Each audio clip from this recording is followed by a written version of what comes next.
श्री शिवाय नमस्तुभयम। दोस्तों, आप सभी लोग जानते हैं कि 9 जनवरी 2026 यानी शुक्रवार को पड़ रही है माघ मास की कृष्ण पक्ष सप्तमी तिथि। और दोस्तों, यह वह तिथि है जो माघ मास में पड़ने वाली सबसे बड़ी तिथि है, क्योंकि यह शुक्रवार के दिन पड़ रही है और इसका बहुत ही बड़ा और विशेष महत्व होता है।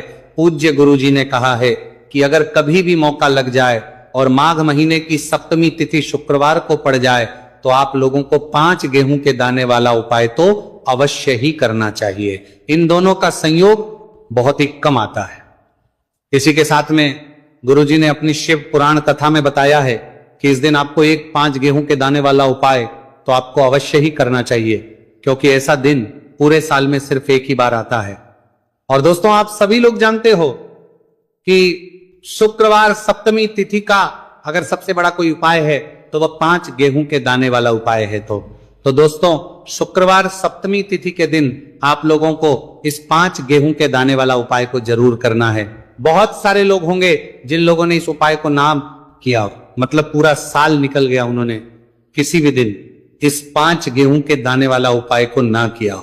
पर दोस्तों, आपके पास एक आखिरी मौका बचा हुआ है, जो कि 9 जनवरी 2026 शुक्रवार सप्तमी तिथि के दिन है। इस दिन आप लोगों को इस वाले उपाय को कर लेना है।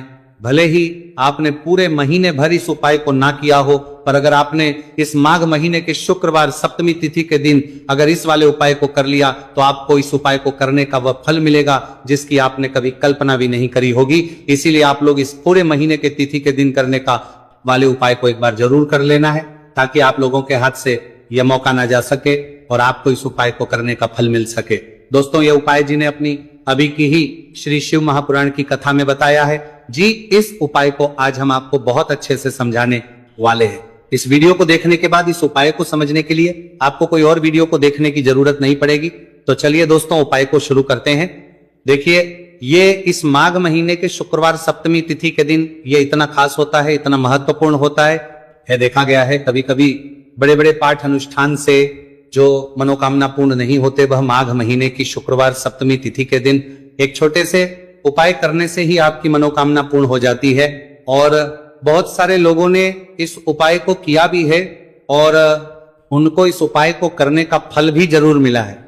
अगर आप लोग भी इस उपाय को करना चाहते हैं तो आप इस उपाय को पहले अच्छे से समझ लेना, सुन लेना, उसके बाद करना। आपको इस उपाय का फल जरूर मिलेगा और इस उपाय को कर लेने से आपके घर में चाहे किसी भी प्रकार की दुहक और समस्या क्यों ना चल रही हो, आपको उसका कारण भी नहीं पता है कि भाई ये समस्या किस कारण से चल रही है। उसका कुछ भी कारण हो सकता है, जैसे पितृदोष हो सकता है या किसी भी तरह का मंगल दोष भी हो सकता है।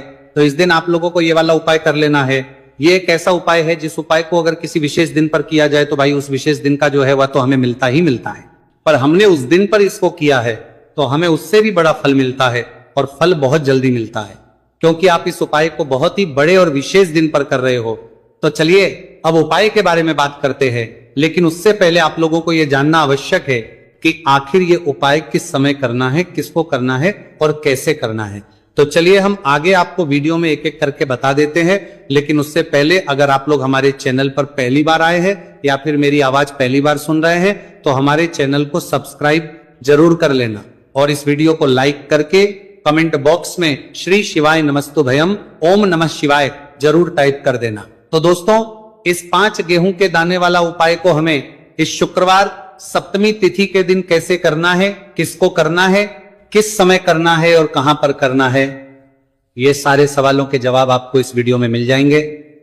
और जो ये वीडियो देखेगा भाई उसको 5 गेहूं के दाने वाला उपाय करना चाहिए, क्योंकि इस दिन एक गेहूं के दाने का भी बहुत ही बड़ा और विशेष महत्व होता है।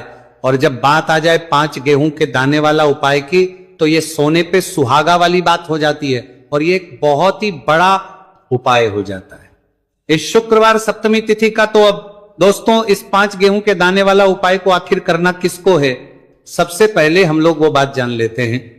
तो देखो, घर की जो बड़ी माताएं बहनें होती हैं, उन माताओं बहनों से कोई भी एक बड़ी माता बहन इस वाले उपाय को कर सकती है। और दोस्तों, अगर आप चाहें तो अपने घर में से सभी सदस्यों को भी इस उपाय को करवा सकते हैं।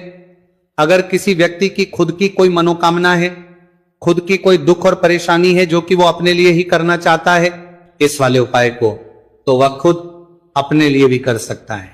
बाकी अगर कोई घर में से ऐसा है जो कि अपने पूरे घर परिवार की सुख और शांति के लिए यह वाला उपाय करना चाहता है तो वो भी कर सकता है, उसमें भी कोई दिक्कत वाली बात नहीं है। कहने का मतलब यह है कि इस उपाय को हर एक सदस्य भी कर सकता है और पूरे घर परिवार के सदस्य के लिए घर की बड़ी माताओं बहनों में से कोई एक माता बहन भी कर सकती है। माताएं बहनें अगर घर में उपस्थित ना हो या वह ये वाला उपाय ना कर पा रही हो तो फिर घर का कोई सदस्य भी इस 5 गेहूं के दाने वाला उपाय को कर सकता है, चाहे फिर वह पुरुष ही क्यों ना, उसमें कोई भी दिक्कत वाली बात नहीं है। उसके बाद में दोस्तों जो अगला प्रश्न निकल कर आता है वो ये आता है इस उपाय को लेकर कि आखिर इस उपाय को हमें किस समय करना है, सुबह के समय करना है कि शाम के समय करना है। तो देखो इस वाले उपाय को आप लोग सुबह के समय भी कर सकते हो और शाम के समय प्रदोष काल में भी कर सकते हो। अब अगर आप पूछो कि भाई सबसे उत्तम समय कौन सा रहेगा इस 5 गेहूं के दाने वाला उपाय करने का, तो हम आपसे बस यही कहेंगे कि इस उपाय को आप सुबह के समय करेंगे तो ज्यादा बेहतर होगा। बाकी अगर प्रदोष काल शाम के समय भी करेंगे तो भी अच्छा होगा, उसमें कोई भी दिक्कत वाली बात नहीं है। तो आप दोस्तों जो अगली सबसे बड़ी और महत्वपूर्ण बात आती है वह यह आती है कि सुबह अगर हम उपाय को करेंगे तो हमें कितने बजे से लेकर कितने बजे तक के बीच में करना है, और शाम के समय प्रदोष काल में करेंगे तो हमें कितने बजे से लेकर कितने के बीच में करना है। तो देखो सुबह जितनी जल्दी हो सके आप उपाय को करने की कोशिश करना। बाकी अगर किसी कारणवश लेट भी हो जाओ, थोड़ी देर भी हो जाए, तो 10 या 11 बजे तक भी आप उपाय कर लेना, पर 12 बजे से ज्यादा देरी ना हो, ठीक है, इस बात का ध्यान रखना। उसके बाद में दोस्तों अगर शाम के समय प्रदोष काल की बात करें, प्रदोष काल का जो समय है होता है वो शाम के 6 बजे से शुरू हो जाता है। मतलब शाम के 6 बजे लेकर 7 बजे के बीच का जो समय होता है यह समय प्रदोष काल का समय होता है। तो आप इस उपाय को 7 या 8 बजे के बीच में भी कर सकते हो। मतलब शाम के 6 बजे से रात 8 बजे के बीच में आप कभी भी इस वाले उपाय को कर सकते हो, उसमें कोई भी दिक्कत वाली बात नहीं है।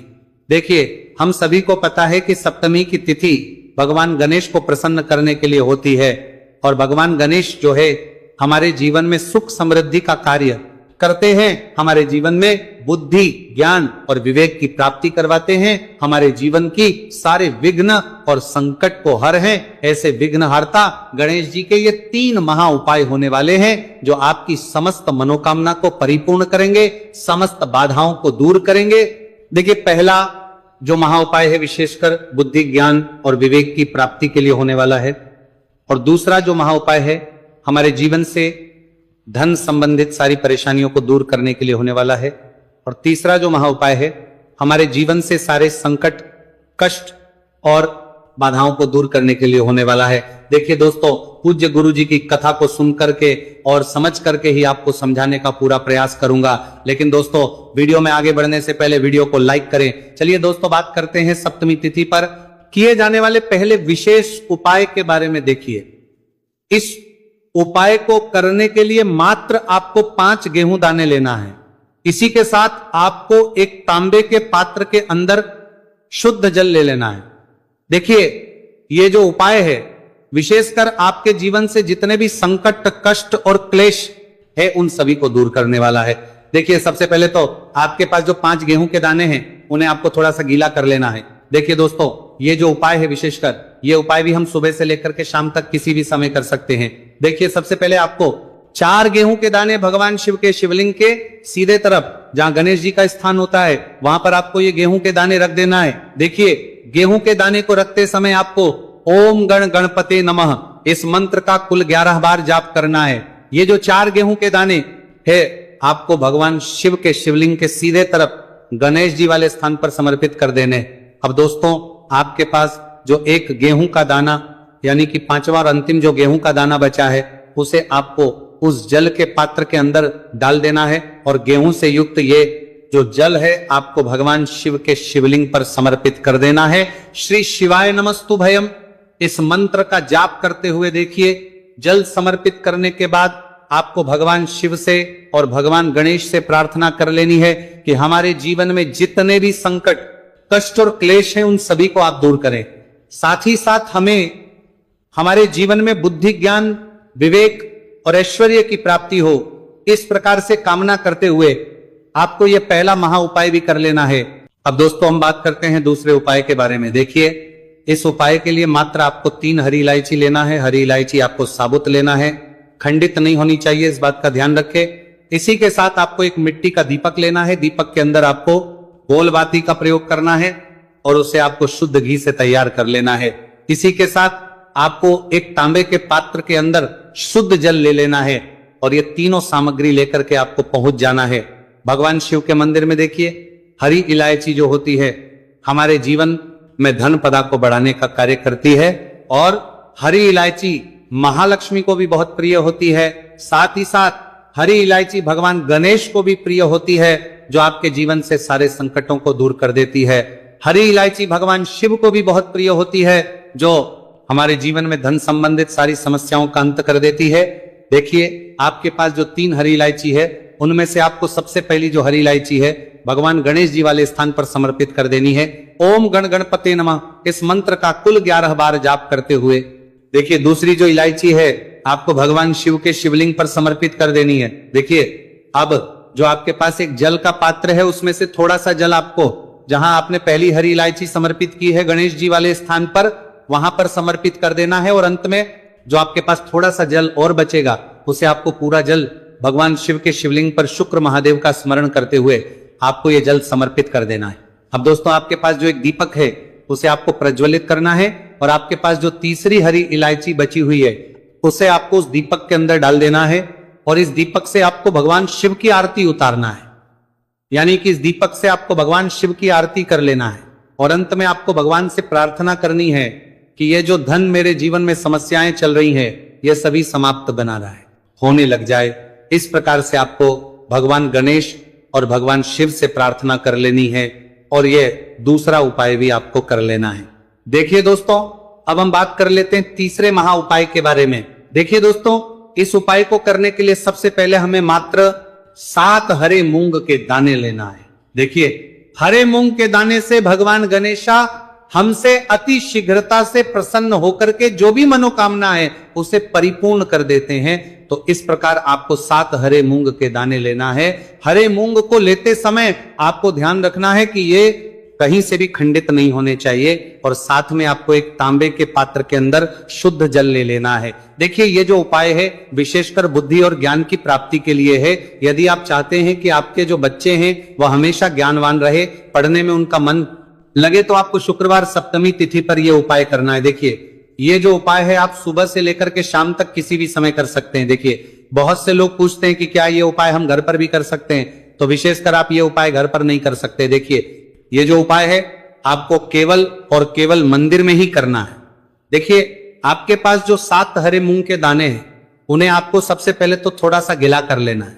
अब देखिए दोस्तों, आपके पास जो 7 हरे मूंग है उनमें से आपको 4 हरे मूंग के दाने अपने सीधे हाथ में लेना है और श्री गणेशाय नमः या फिर ओम गण गणपते इस मंत्र का जाप करते हुए ये जो 4 हरे मूंग के दाने हैं आपको शिवलिंग पर सीधे तरफ जहां गणेश जी का स्थान होता है वहां पर समर्पित कर देना है।